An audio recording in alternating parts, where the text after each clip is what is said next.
नमस्कार guys, 10th math class YouTube channel में आपका हार्दिक स्वागत है। देखिए गाइज, हम कल समांतर श्रेणी के बारे में बात कर रहे थे।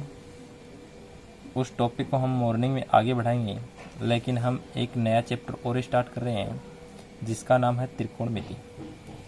गाइज, हम त्रिकोणमिति के बारे में प्रत्येक क्वेश्चन की बात करेंगे और उससे पहले हम कुछ सर्वसमीकाएँ हैं, कुछ सूत्र हैं, उनकी भी बात करेंगे। लेकिन त्रिकोणमिति के अंदर सारणी बहुत ही इम्पोर्टेंट रखती है अपने आप में, तो उसके बारे में हम बात करेंगे।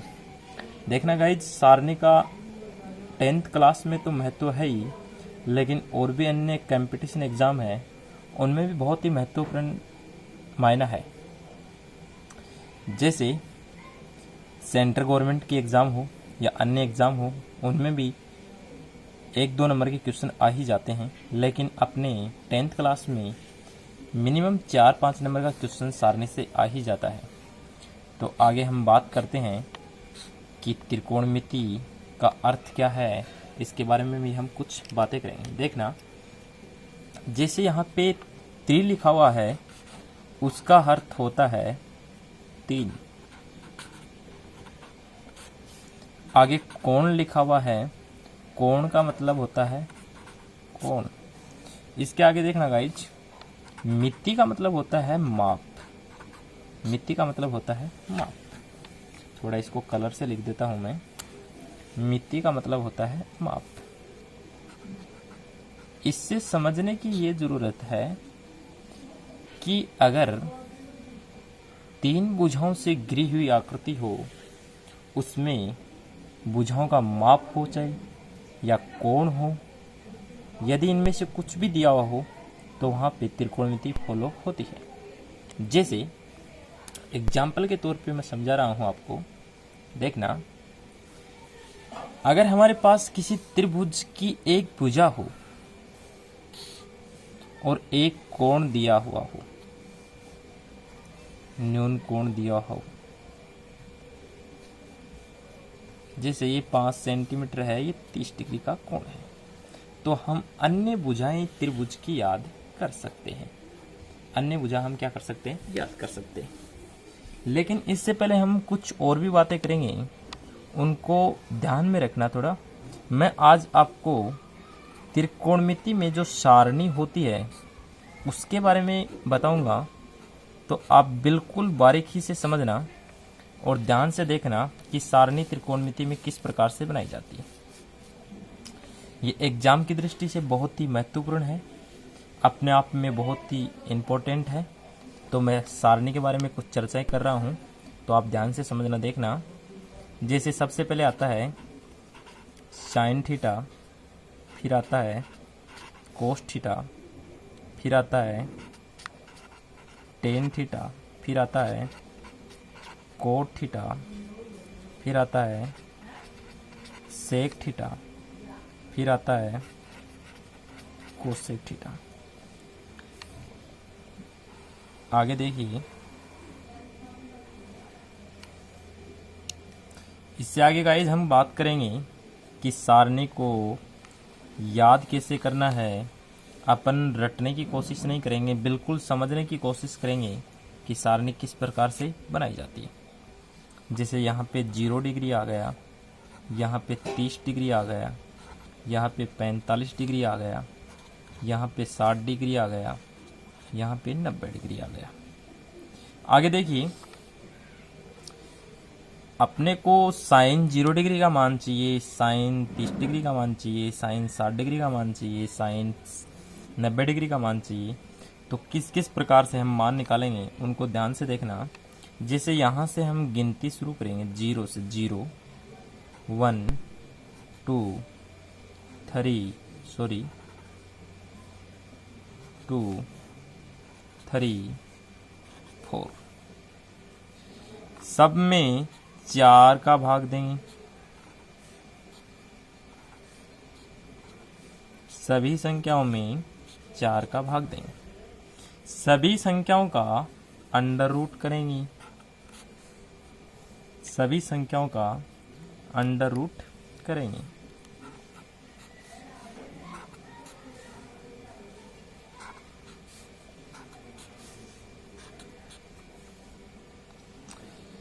हल करेंगे। यदि 0 में 4 का भाग देंगे तो 0 ही आएगा। यदि 1/4 का अंडर रूट खोलते हैं तो 1/2 आएगा। ये आपको भी पता है गाइज कि ये हम 6ठी 7वीं क्लास में पढ़ चुके हैं कि यदि 4 का रूट कितना होता है तो 4 का अंडर रूट खोलते हैं तो 2 आता है, तो 1 का कितना आएगा, 1 आएगा, तो 1 ऐसा कैसा आ गया और 4 का 2 आ गया। इसको सरल करेंगे तो ये 1/2 हो जाएगा और 1 का अंडर रूट 1, लेकिन अंडर रूट 2 ऐसा का ऐसा लिख देंगे। आगे देखिए, ये यहाँ से अंडर रूट 3 ऐसा कैसा आ जाएगा और 4 का 2 हो जाएगा। आगे 1 आ जाएगा क्योंकि 4 में 4 का भाग देंगे तो 1 आएगा और मान ऐसा कैसा रख देंगे। आगे देखना गाइज, साइन 0 डिग्री का मान 0 है, साइन 30 डिग्री का मान 1/2 है, साइन 45 डिग्री का मान 1/√2 है, साइन 60 डिग्री का मान √3/2 है, साइन 90 डिग्री का मान 1 है। तो इस मान को यदि उल्टा कर देंगे, जैसे यहाँ से क्रम लेकर इधर लिख देंगे इसको ऐसे, तो ये किसका हो जाएगा, कोस का मान, जैसे 1 √3/2, 1/√2, 1/2, 0। आगे देखना, हमारे को tan का मान निकालना है। तो सबसे पहले ये चीज़ समझना कि tan बराबर होता क्या है। तो tan बराबर होता है, tan थीटा बराबर होता है साइन थीटा बट्टा कोस थीटा। tan थीटा बराबर क्या होता है, साइन थीटा बट्टे कोस थीटा।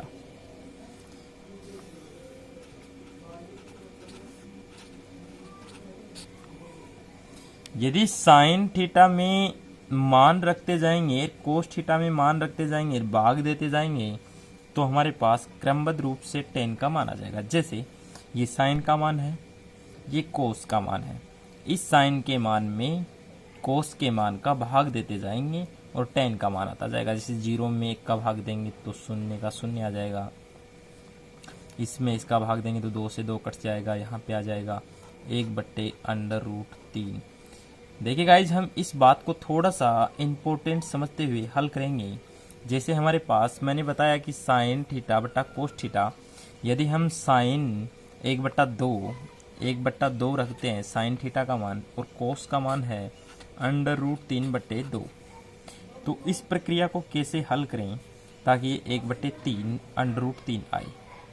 देखना, मैं इसको यहाँ और यहाँ दोनों जगह गुना कर रहा हूँ। कहने का मतलब ये है कि अंदर वाली संख्याओं को अंदर वाली से गुना कर दीजिए, बाहर वाली को बाहर वाली से कर दीजिए। कैसे, जैसे यहाँ पे बाहर वाली संख्या है तो हम बाहर वाली इधर है गुना कर देंगे और अंदर वाली से गुना हो जाएगी। लेकिन पहले बाहर वाली को गुना करके बाहर वाली लिख दीजिए, 2 गुणा 1/2 गुणा √3। अब यहाँ पे देखिए 2 से 2 कट गया तो कितना आ गया, √3। आगे देखिए, इसी प्रकार से इसमें इसका भाग देंगे तो 1 आ जाएगा क्योंकि समान संख्याएं हैं, इससे 2 कट जाएगा और √3 आ जाएगा। यदि किसी संख्या में 0 का भाग देते हैं तो इन्फिनेटिव आता है, अपरिभाषित आता है, अपरिभाषित आता है। क्या आता है, अपरिभाषित। आगे देखना गाइज, कोट का मान हो जाएगा tan का उल्टा, इन्फिनेटिव √3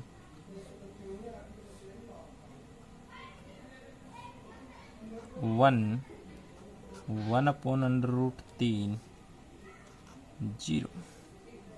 आगे देखना गाइज, सेक का मान हम निकालेंगे, सेक बराबर होता है 1/cos थीटा।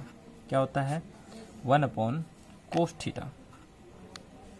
देखिए गाइज, सेक बराबर होता है 1/cos थीटा। तो हम 1 में cos थीटा के मान का भाग देते जाएंगे। जैसे देखना, यदि मैं इसके ऊपर 1 लगाऊंगा तो 1 में 1 का भाग देंगे तो 1 ही आएगा। यदि मैं इसके ऊपर 1 लगाऊंगा, जैसे देखना ये 1 1 आ गया। कोस थीटा का 30 डिग्री में मान कितना है, √3/2। तो हम अब कैसे हल करेंगे देखना, ये 2 है, ये भाग में है, तो यहाँ से ये उठ के ऊपर चला जाएगा, तो कितना आ जाएगा, 2/√3। इस बात को समझने की कोशिश करना। देखिए √3 में 2 का भाग लग रहा है, कोई दिक्कत नहीं, लेकिन क्या 1 में किसी संख्या का भाग लग रहा है, नहीं लग रहा है, तो हम दे सकते हैं 1 में 1 का भाग दे सकते हैं, किसी भी संख्या में 1 का भाग दे सकते हैं, कोई फर्क नहीं पड़ता है। यदि 1 में 1 का भाग दूंगा तो कोई फर्क नहीं पड़ेगा, बड़ा चिन्ह भाग का लगा दिया, √3/2। अब देखिए अंदर वाले को अंदर वाले से गुणा कर दो, बाहर वाले को बाहर वाले से, तो 2 ऊपर चला जाएगा, ये नीचे आ जाएंगे, तो कितना आ जाएगा यहाँ पे, जैसे 1 गुणा 2/1 गुणा √3, ये 1 से 1 गुणा कोई फर्क नहीं पड़ेगा, 2/√3 आ जाएगा। इसी प्रकार में इससे भाग देंगे हम, यदि हम 1 में 1/√2 का भाग देंगे तो √2 आ जाएगा। इसी प्रकार से हल कर लेंगे उसको भी, आगे इसका भाग देंगे तो 2 आ जाएगा। आगे देखना, यदि 1 में 1 में 0 का भाग देंगे, या मान लीजिए किसी भी संख्या में 0 का भाग देते हैं तो इन्फिनिटी ही आता है। क्या आता है, इन्फिनिटी। इसको उल्टा कर दीजिए बस, √2 2/√3 1।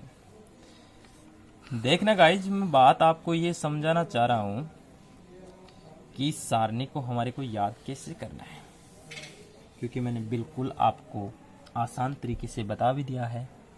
कुछ विद्यार्थी ऐसे हैं जिनके याद हो भी गई होगी, कुछ विद्यार्थी ऐसे भी हैं जिनके याद नहीं हुई है अभी तक, लेकिन और भी बहुत से तरीके हैं समझाने के। देखना, एक बेहतरीन तरीका है, उसमें आपको साइन का, टेन का और सेक का मान याद रखना पड़ेगा। लेकिन मैं एक बार फिर से रिपीट कर रहा हूँ कि आप मैथ को रटिए मत, आप समझने की कोशिश कीजिए, क्योंकि मैंने बिल्कुल आपको बारीकी से बिल्कुल समझाया है। लेकिन एक बार फिर से मैं बता रहा हूँ कि जिस विद्यार्थी के याद नहीं हो रही है सारणी या निकालना नहीं आ रहा है मान, तो हम क्या करेंगे, या आप एग्जाम में समय कम रहता है, उसके लिए आप क्या करेंगे, 3 लाइन याद रखना, किस किस की, साइन की, टेन की और सेक की। क्यों, देखना, साइन 0 डिग्री का मान होता है, उतना कोस 90 डिग्री का मान होता है। तो अपने अगर साइन 30 डिग्री का मान याद रहेगा तो हम क्या कह सकते हैं कि साइन में 0 डिग्री का मान है, उतना ही कोस में 90 डिग्री का रहेगा। जैसे साइन में 30 डिग्री का मान है 1/2, तो वो कोस में 60 डिग्री का रहेगा। किसका रहेगा, अपने से विपरीत। यदि साइन में 45 डिग्री का मान है तो ये एग्जिट रहेगा ऐसा कैसा, लेकिन साइन में जितना 60 डिग्री का मान है उतना कोस में 30 डिग्री का रहेगा। यदि साइन में 90 डिग्री का मान है वो कोस में 0 डिग्री का रहेगा। एग्जिट मतलब कि अपने से विपरीत रहेगा। जैसे इसमें 0 डिग्री का मान है वो इसमें 90 डिग्री का रहेगा, इसमें 30 डिग्री का मान है वो 60 डिग्री का रहेगा, इसमें 60 डिग्री का मान है वो 30 डिग्री का रहेगा, इसमें 90 डिग्री का मान है वो 0 डिग्री का रहेगा। जैसे इसी प्रकार से 10 में 0 डिग्री का मान रहेगा, इसमें 90 डिग्री का, इसमें 90 डिग्री का मान रहेगा 0 डिग्री का, इसमें 30 डिग्री का मान रहेगा 60 डिग्री का, इसमें 60 डिग्री का मान रहेगा, इसमें कोट में रहेगा 30 डिग्री का। ये एग्जिट मान रहे हैं। इसी प्रकार से हम याद कर सकते हैं इसका। सेक में जितना 30 डिग्री का मान है वो 60 डिग्री का, जिसमें 60 डिग्री का सेक में मान है वो 30 डिग्री का रहेगा कोसेक में। ये एग्जिट रहेंगे, ये विपरीत हो जाएंगे। 0 डिग्री का मान है उतना 90 डिग्री का, जिसमें 90 डिग्री का मान है वो कोसेक में 0 डिग्री का रहेगा। देखिए गाइज, कुछ याद हो गया होगा मेरे को लगता है, बाकी फिर से भी अगर नहीं समझ में आ रही है सारणी तो वापस आप कमेंट करके बताइए। हम आज इतना ही करेंगे, आगे कल क्वेश्चनों की चर्चा करेंगे। लेकिन मेरी आपसे रिक्वेस्ट है कि आप ज़्यादा से ज़्यादा शेयर करें, चैनल को सब्सक्राइब करें, ताकि प्रत्येक 10th क्लास के विद्यार्थी हैं या ऑल कंपटीशन के एग्ज़ाम भी दे रहे हैं, उनके लिए भी बहुत महत्वपूर्ण है ये टॉपिक। वो अपना मतलब कि घर पे पढ़ के बहुत ही अच्छा बेहतरीन रिजल्ट निकाल सकते हैं। जैसे आप अच्छी से अच्छी पढ़ाई करेंगे उतना ही बेहतरीन अच्छा रिजल्ट आएगा। और आप चैनल को सब्सक्राइब करें। चैनल का नाम है 10th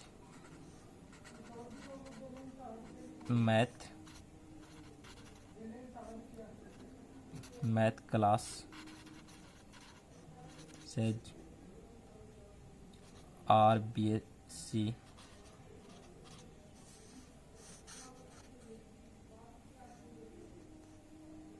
बाई सुरेंद्र